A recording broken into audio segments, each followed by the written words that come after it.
Welcome to the ESCAP E-learning Series on Public-Private Partnerships, or PPPs. In this first module, we'll provide you with a broad overview of what is a PPP and what are the main differences between PPP and traditional infrastructure procurement. Let's start by defining what we mean by a PPP. A PPP is a long-term contract, typically over 20 years, between a private party and a government entity for the provision of public services and/or development of public infrastructure, in which responsibilities and rewards are shared. PPP can be in a wide range of sectors, as roads, energy, rail, education, water, or health. There are a number of typical characteristics that differentiate PPPs from conventional project approaches. We have structured this presentation around 4 of the most important ones. First of all, funding sources.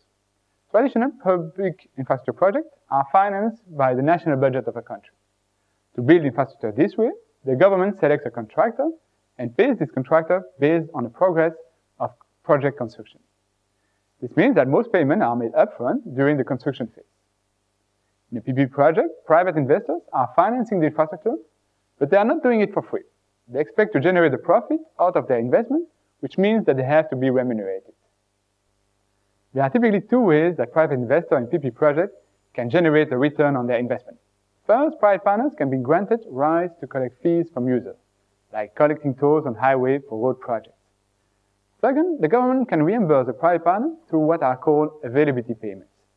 In the case of availability payments, the private operator is paid based on the availability of the asset over time. In the example of a highway project, the government may check at regular intervals if the asset is available, meaning if the road can be used, and if the asset meets the quality standard defined in the contract, meaning the quality of the road surface is sufficient. If the ability criteria are met, the government pays a fixed fee to the private operator. If at some point in time the asset no longer fully meets the ability criteria, then the payment by the government is reduced. This approach serves as a strong incentive for the private partner to maintain asset performance over time. So while in traditional infrastructure projects, payments are made upfront, in PPPs, no public funds are disbursed during the construction phase. Payments to the private partner are spread over the lifetime of the project once the project is operational. The second key difference between PPPs and traditional procurement models concerns duration.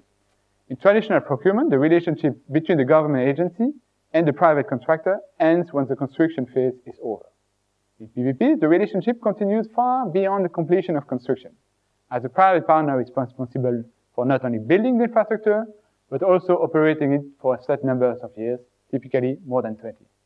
Correspondingly, the public authority must monitor the performance of the private operator through the length of the contract.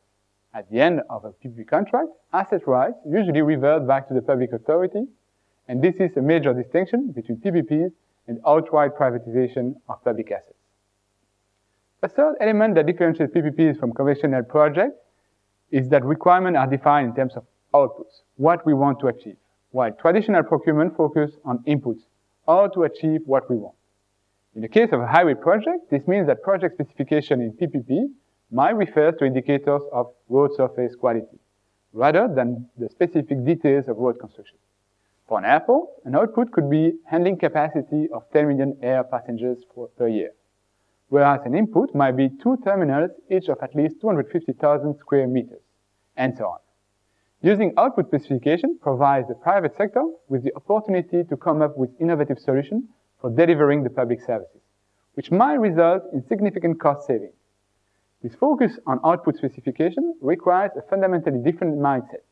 It may necessitate adjustment from public partners, more familiar with conventional, input-oriented approaches. The fourth and final key characteristic that makes PPP distinct from conventional project approach concerns risk allocation. While in traditional procurement, more risks are borne by the public sector, in PPPs, risks are shared among public and private partners.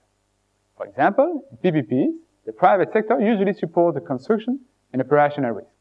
But what are these risks? With any project, there is always a risk that construction and operation costs may exceed the estimated budget. In a traditional procurement model, that financial risk is placed solely on the shoulders of the government entity. In a PPP project model, risk is allocated to the private partner, charged with undertaking the construction and operation. This means that in a PPP, the public sector is not exposed to risk from potential cost overruns. In a PPP, the risks are typically reviewed at the outset, and the project is structured to allocate risk to the partner who is best equipped to manage them. That covers the 4 key differences between PPPs and traditional procurement models. Now let's have a look at some of the key benefits of a PPP structured project, as well as some possible limitations. The first benefit, and one of the primary reasons governments are increasingly considering the PPP approach, is to attract private capital. PPP is viewed as a viable means to finance projects that would not otherwise be feasible due to public budget constraints. PPP projects are, however, not free. The private sector has to be remunerated for its investment. Using a PPP structure can provide short-term financial relief. However, this will only alleviate infrastructure funding issues to the extent that user fee can be charged or that additional revenue can be generated from the public asset. Speaking of additional revenue, take our earlier example of an airport. From a public perspective, an airport is mainly seen as a means to provide transportation services to passengers and airlines. The private sector might be able to identify and develop more efficiently other sources of revenue from this asset, such as shops, hotels, car parks, and so on. These revenue sources could serve to partly fund the infrastructure investment. A second benefit and key motivation for employing a PPP model is the realization of efficiency gains through improved project delivery, operation, and management, and access to technology. The goal is to improve the quality of public service delivery by taking advantage of private sector efficiency. A third benefit realized with the PPP model involves the creation of long-term solutions for the provision of public infrastructure through addressing issues such as poor construction quality and inadequate maintenance. Indeed, if you are responsible for operating an asset for 20 years, you will make sure that the asset is built properly. Similarly, if payment will be withheld if the asset fails to meet the performance standards, then you will be sure that to allocate sufficient resources to asset maintenance. PPP structure also creates incentives to reduce the life cycle cost of assets. Take a highway example. Let's assume that there are 2 options to build a road. With the first option, construction will be cheaper initially, but maintenance costs will be greater over the long term. The second option might be more expensive in terms of construction, but will have lower maintenance costs over the long run. In a PPP project, the private partner will select option 2 because it integrates maintenance cost implication into the overall project design and will be the cheapest alternative over the lifetime of the asset.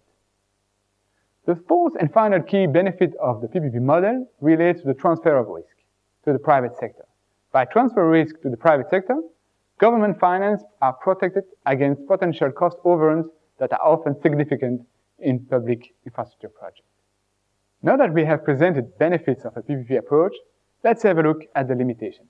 First, PPP are not suitable for all types of projects. Even in countries where PPPs have been promoted actively, only a limited share of public infrastructure projects has been pursued through this model. PPPs do not work well in sectors with rapid change, such as IT, but work better if there is a long-term, predictable need for infrastructure services. The key question in this regard is, do you need the infrastructure to be serviceable for the next 20 years? If the answer is yes, then PPP might be the solution.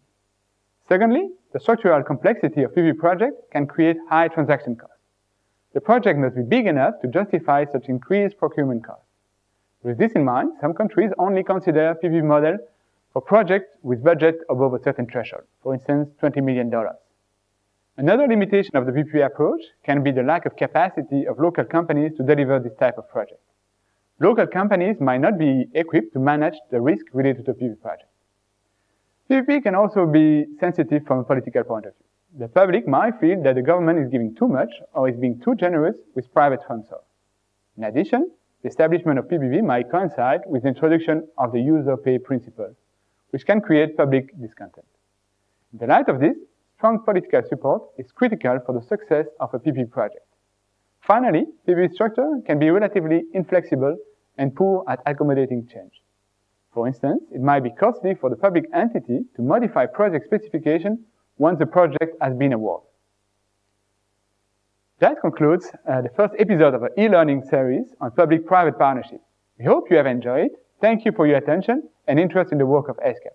Please check out the ESCAP website for more information and additional resources on PPPs at www.unescap.org. Thank you.